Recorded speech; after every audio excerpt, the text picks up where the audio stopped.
Good afternoon दोस्तों। आज जो हम अध्ययन करेंगे वह है area of cube and cuboid. किसका अध्ययन करना आज हमें?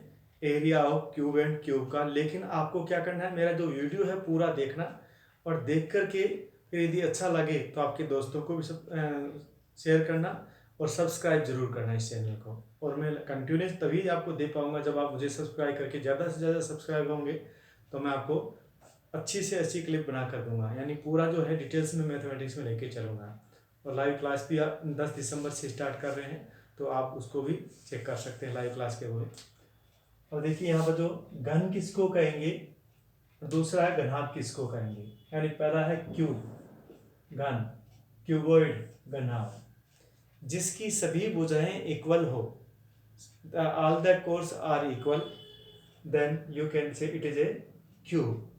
तो क्यूब में सारी जो साइड्स होंगी वो इक्वल होती है, यानी जो स्क्वायरों से मिलकर ये बनता है। और 6 स्क्वायर को आपस में मिला दिया जाए, यानी वाल के रूप में खड़ा कर दिया जाए तो इट बिकम ए क्यूब। तो ये क्या बन जाएगा? एक क्यूब बन जाएगा। यानी डाइस जो आपने देखा है वो डाइस जैसा ही क्या होगा? घन होगा। यानी जो पासा जो होता है, पासा ही एक तरह से होता है। यदि ये लाइन और ये लाइन, तो ये तो क्या होगी? इसकी चौड़ाई हो गई, ये इसकी लंबाई होगी और ये इसकी ऊंचाई होगी। If B equal to H equal to L, यानी तीनों साइड इक्वल है तो आप ये कह सकते हैं कि ये क्या बन गया? घन बन गया है, क्यूब बन गया है। अब यहाँ पर अपने को ध्यान देना है कि इसकी जो कोर होती है ये कितनी होगी? कोरें, यानी ये वाली क्या कहलाएगी? कोर कहलाएगी। ये कोर है इसकी। तो ये 4 ऊपर होगी, 4 ही नीचे होंगी और 4 ये पोल हो गए। तो टोटल कोर कितने होंगे? 12 होंगे। किनारे जिसको बोलते हैं, तो यहाँ पर किनारों की संख्या कितनी होगी? किनारे यानी कोर। तो यहाँ आंसर दोगे 12। There are 12 course in a cube and cuboid. दोनों में कितने होंगे? 12 होंगे। ऐसे ही कोने कितने होंगे? यानी वर्टेक्स। तो वर्टेक्स जो होंगे यहाँ पर 4 तो ऊपर होंगे और 4 ही कहाँ होंगे? नीचे होंगे। तो टोटल कोने कितने होंगे? 8 होंगे। तो vertex, number of vertex in cube and cuboids are 8। तो इनकी संख्या कितनी होगी? 8 होगी। अब आपको क्या करना है? एरिया निकालना है। तो ये क्या हुआ? एक स्क्वायर हुआ है, यानी क्यूब में तो बनेगा स्क्वायर। अब दूसरा जो स्क्वायर बन रहा है यहाँ पर वो कौन सा बनेगा? ये वाला बनेगा। ऐसे ही टोटल मिलाकर के स्क्वायर कितने आए? यहाँ पर 6 स्क्वायर आए हैं। तो एक स्क्वायर का एरिया कितना होता है? क्षेत्रफल क्या होगा एक स्क्वायर का? साइड इंटू साइड, यानी भुजा का स्क्वायर होता है। इसको आप ये लिख सकते हो हिंदी में, भुजा का स्क्वायर। तो ये एरिया हो गया, क्षेत्रफल। तो इंग्लिश में तो क्या कहेंगे? Side into side. और हिंदी में क्या बन गया? भुजा का स्क्वायर बन गया। अब यहाँ पर टोटल जो है कितने फलक थे इसमें? तो आप ये कह सकते हैं कि 6 फलक है। तो 6 से मल्टीप्लाई कर दो, देन आप ये तो किसका आया एरिया? ये तो स्क्वायर का आया। Area of square equal to side into side. अब ये एरिया किसका करना अपने को? घन का क्षेत्रफल निकालना है। यानी area of cube, area of cube equal to क्या करोगे? 6 इंटू साइड का स्क्वायर कर दो, यानी भुजा का स्क्वायर कर दो। ये तो भुजा हो गई, ठीक है ना। तो ये किसका एरिया था? क्यूब का एरिया निकाला है मैंने। अब ऐसे ही इनमें कंपैरिजन करेंगे तो एक तो हो गया क्यूब और एक क्या होगा? क्यूबॉइड होगा। अब दूसरा कौन सा लिखा मैंने? क्यूबॉइड। अब क्यूबॉइड किसको कहेंगे? घनाभ को। घनाभ किसको कहेंगे? जिसकी यानी आमने सामने की दीवार क्या हो? समान हो, वो क्या लगेगा? क्यूबॉइड होगा। यानी इसमें भी 6 ही पार्ट होंगे लेकिन एक इस तरह से होगा।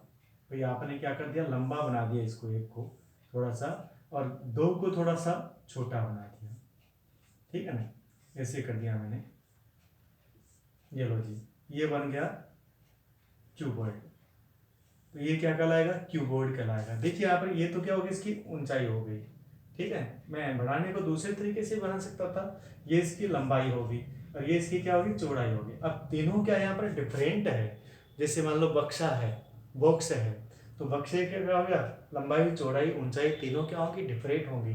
तो यहाँ पर एक ये क्या बना, रेक्टेंगल बन गया, आयत बन गया ये। तो इसके सामने वाला भी क्या होगा, सेम होगा। दूसरा ये वाला बना, इसके सामने वाला भी क्या होगा, सेम होगा। और तीसरा ये साइड का बन गया इस तरह से, तो ये क्या होंगे, इक्वल होंगे, ये आमने सामने के। तो यहाँ पर आपने देखा कि इसका यदि मैं निकालता हूँ तो यहाँ पर क्या आई, ये तो चौड़ाई आएगी, ये क्या आ गई, ऊंचाई आई इसमें। तो भाई side into base into height होता है, एक तो बेस इंटू हाइट, क्योंकि एक तो क्या बेस है, दूसरा क्या हाइट है। दूसरा यदि इसको लेता हूं तो इसमें क्या है, हाइट और लंबाई आ गई। तो दूसरे का क्या बन गया, height into length, into length. Third कौन सा बनेगा, नीचे पेंदा है, तो पेंदे में ये क्या हो गया, बेस हो गया, और ये क्या होगी, इसकी लंबाई होगी, लेंथ होगी। तो इसका क्या बनेगा, मैं यहाँ लिख देता हूँ, बेस इंटू लेंथ, लेंथ यानी आधार गुणा ऊंचाई, आधार गुणा लंबाई। दूसरा है आधार गुणा ऊंचाई, तीसरा क्या है, ऊंचाई गुणा लंबाई। ठीक है ना। अब इनका सबका मैं क्या कर दूं, सम कर दूं, जोड़ दूं। तो यहाँ देखो क्या लिखोगे, पहले मैं इसको शॉर्ट रूप में लिख रहा हूँ इस वाले को, तो L इंटू बी, एल का मतलब लंबाई। अब इसके जैसा ही क्या होगा, इसके ऊपर वाला भी सेम है, तो यहाँ पे क्या कर दूं मैं, 2 कर दूं। ऐसे दूसरा में क्या है, बेस इंटू हाइट, ये तो बेस हो गया और ये क्या होगी, हाइट होगी। तो इसके सामने वाला भी क्या सेम है, तो ये भी कितने हो गए, 2 हो गए। तो मैंने क्या लिख दिया, बेस को तो बी लिख दिया और हाइट को मैंने एच लिख दिया। तीसरा कौन सा आएगा, यानी तीसरा जो आएगा, लेंथ इंटू हाइट, ये वाली दीवार आएगी और इसके सामने वाली भी क्या होगी, समान होगी। तो मैं यहाँ क्या लिखूंगा, लेंथ इंटू हाइट। तो ये भी कितने हैं, 2 है। आपने देखा सब में कॉमन क्या आ रहा है, 2 आ रहा है। तो मैं क्या लिख दूं यहाँ पर, 2 into L into B plus B into H plus L into H. तो ये क्या किसका हो गया area, it is the area of cuboid. तो ये क्यूबॉइड का क्षेत्रफल हो गया। और हिंदी में लिखूं मैं तो क्या लिखूंगा, 2 इंटू लंबाई इंटू चौड़ाई प्लस चौड़ाई इंटू ऊंचाई प्लस ऊंचाई इंटू लंबाई। ये इसमें क्या हो गया, हिंदी में हो गया। तो दोनों में कोई डिफरेंस नहीं है, मैथमेटिक्स दोनों सेम है, लेकिन यहाँ पर दोनों का अंतर किसका है, ये तो बना है वर्ग से, तो ये कैसे बना है, आयतों से मिलकर बना है। तो आमने सामने की आपने कमरा देखा है, कमरे की जो है आमने सामने की दीवारें क्या होती है, समान होती है। ऐसे ही सीलिंग जो समान किससे होगी, फ्लोर से होगी। तो सीलिंग का और फ्लोर का तो सेम रहेगा, सामने की दीवार ये समान क्या होगी, सेम होगी। ऐसे ही सामने की दीवार क्या होगी, सेम होगी। तो आप ये कह सकते हैं कि यहाँ पर 2-2 का जोड़ा बन गया। इसमें देखो छहों के छहों क्या थी, समान थी, इसमें 2-2 समान है। तो ये दोनों का क्या कर दिया, अपने कंपेरिजन कर दिया। अब यहाँ पर क्वेश्चन बनता है कि एरिया निकालना है। तो एरिया जैसे मान लो कि क्यूबॉइड है या क्यूब का है।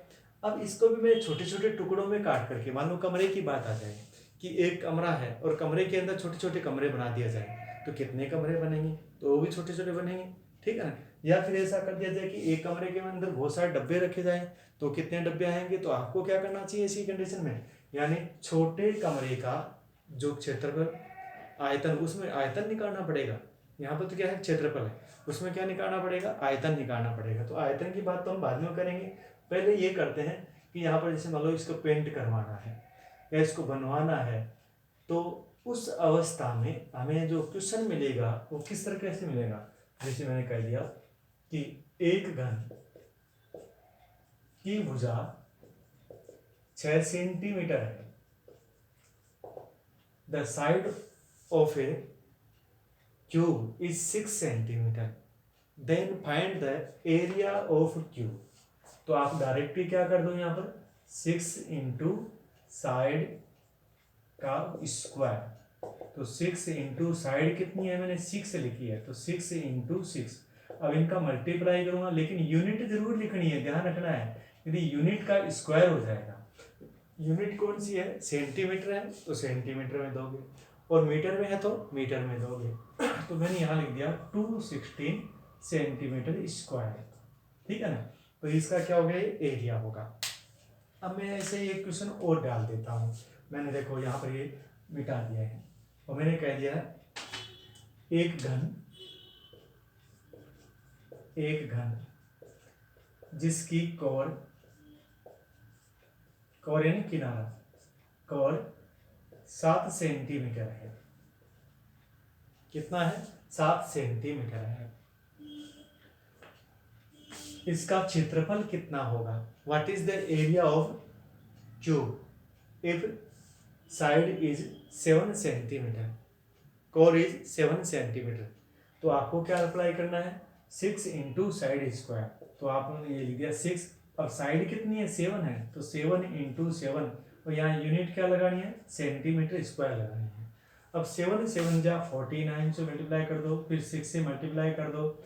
अब 50 को यदि मैं भाई इसको मल्टीप्लाई नहीं करना आता है तो आप ऐसा लिख सकते हैं 50 माइनस 1 और इसको 6 से मल्टीप्लाई कर लो, इजी हो गया। देखो 6 को 5 से मल्टीप्लाई करोगे कितना आएगा? 300। अभी इसको इससे मल्टीप्लाई कितना आएगा? 6। अब लेस करना इजी है तो मैं कितना लिख दूँ इसको? 294। क्लियर? तो इसका रिजल्ट कितना हो गया? 294 centimetre square is area of given square, given cube. Clear? अब थोड़ा सा टिपिकल भी पूछा जा सकता है। भाई आपने वो क्या कर दिया? आयरन दे दिया या कोई और दे दिया, इस पर कुछ मान लो कमरे का दे दिया, और वो वाल, तो कमरे में जो सफ़ेदी करवाएंगे, कलर करवाएंगे, हमेशा ध्यान रखना है कि कमरे के जो फ्लोर है, फर्श है, उस पर कभी भी क्या नहीं हो सकता? पेंट नहीं हो सकता। तो पेंट किस पे होगा? या तो चारों वालों पे होगा या फिर सीलिंग पर होगा। तो सीलिंग जो है कैसी है? सीलिंग में जो आएगा यानी बेस का जो एरिया होगा वही सीलिंग का होगा। तो बेस का एरिया कितना हो गया? फ्लोर का क्या हो गया? Length into width. ये तो फ्लोर का होगा, फर्श का होगा। तो फर्श का जो एरिया होगा वो किसका होता है? सीलिंग का होता है, यानी छत का होता है। लेकिन 4 वाल जो बच गई उनका एरिया कैसे निकालेंगे? देखो हमने ये लिखा था 2 इंटू, अब उसमें से अपन क्या निकाल दे? भाई सीलिंग है उसको हटा दो और लेके फर्श है उसको हटा दो, तो बचेंगे कितने? 2 बच जाएंगे। कौन कौन से? एक तो H इंटू एल, दूसरा H इंटू बी, ये बच जाएंगे।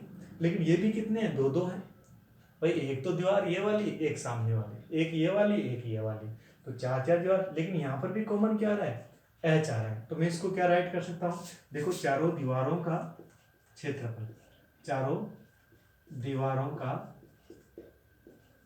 क्षेत्रफल, तो क्षेत्रफल कैसे निकलेगा? 2, H भी बाहर निकाल दो, बच गया क्या? L प्लस बी बच गया है। कन्फर्म? तो इस अवस्था में अपन क्या करेंगे? देखो ऐसा भी राइट कर सकते हो, आपको ये पता है कि height H into 2L plus B, ये किसका फॉर्मूला होता है? पेरीमीटर ऑफ रेक्टेंगल का होता है। तो आप इसको ऐसे भी राइट कर सकते हैं कि H into perimeter of base.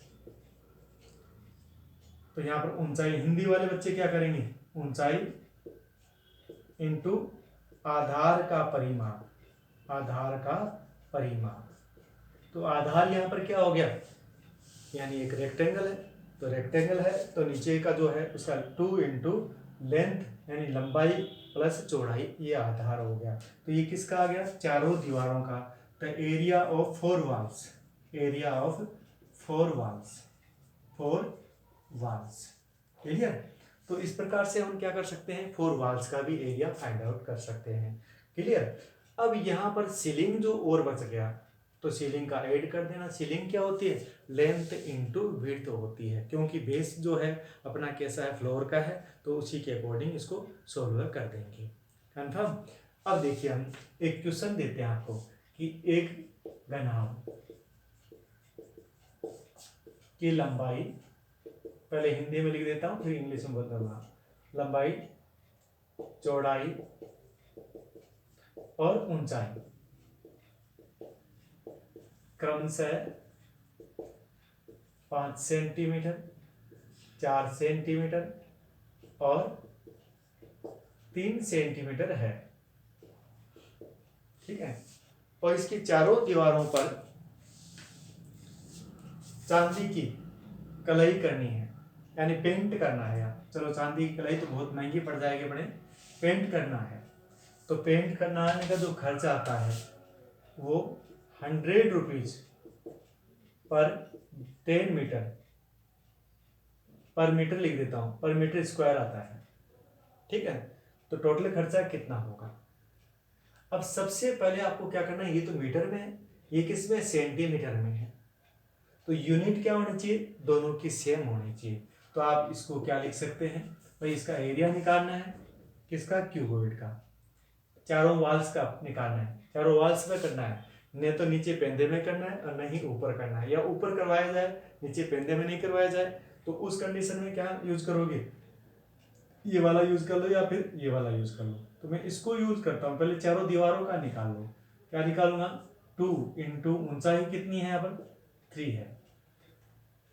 In a cuboid length width and height are sequentially 5, 4 and 3 centimetre, then you write 3 into में क्या करूंगा मैं, 5 प्लस 4, ये तो क्या हो जाएगा, 4 वाल्स का हो जाएगा। अब 4 वाल्स का कितना हो गया, 6 into 9 equal to 54 centimetre square हो गया। यहाँ पर जो है मीटर में, मीटर स्क्वायर है, इसको आप क्या करो, पहले मीटर में चेंज करोगे। अब मीटर में चेंज करने के लिए मुझे क्या करना चाहिए, सबसे पहले, यानी यहाँ पर स्क्वायर है तो 1 metre is equal to 100 centimetre होता है। तो यहाँ पर स्क्वायर लग रहा था, कितना होगा, 10,000 से डिवाइड कर दो इसको, तो 54 डिवाइड बाई 10,000। अब ये किस में आ गया, मीटर स्क्वायर में बदल गया है। यहाँ पर खर्चा कितना आ रहा है, 100 रुपीज पर मीटर है, तो मल्टीप्लाई कर दो इसको, ये तो चारों वालों का आ जाएगा खर्चा। तो ये किस में कन्वर्ट हो गया, रुपीज में कन्वर्ट हो गया। अब 2 0 2 0 कैंसिल हो गया। अब देखिए खर्चा कितना आया, केवल रुपीज आया, ठीक है। तो ये इसका एरिया कम था, इसलिए अपने को कॉस्ट कम पड़ी, केवल 4 वाल्स का है ये कॉस्ट आई है। अब मैं यदि ऊपर ढक्कन के भी करवाना चाहूँ तो उसका भी आप निकाल सकते हो। उसका क्या आएगा, 5/100 इंटू 4/100। 100 इसलिए किया है क्योंकि सेंटीमीटर में था, मैंने चेंज कर दिया किस में, इसको मीटर में। और मल्टीप्लाई किससे कर दो, 100 से, क्योंकि कॉस्ट चौथी कितनी थी, 100 रुपीज पर मीटर स्क्वायर थी। तो कैंसिल कैंसिल। अब देखो यहाँ पे कितना आया, 20/100, इट मीन्स कितना हो गया, 1/5 रुपीज, 20 पैसे आ गए, यानी इतने रुपए हो गए अप्रोक्सीमेट, यानी 20 पैसे हो गए। क्लियर हो गया। तो आज इतना ही करेंगे। जय हिंद, जय भारत।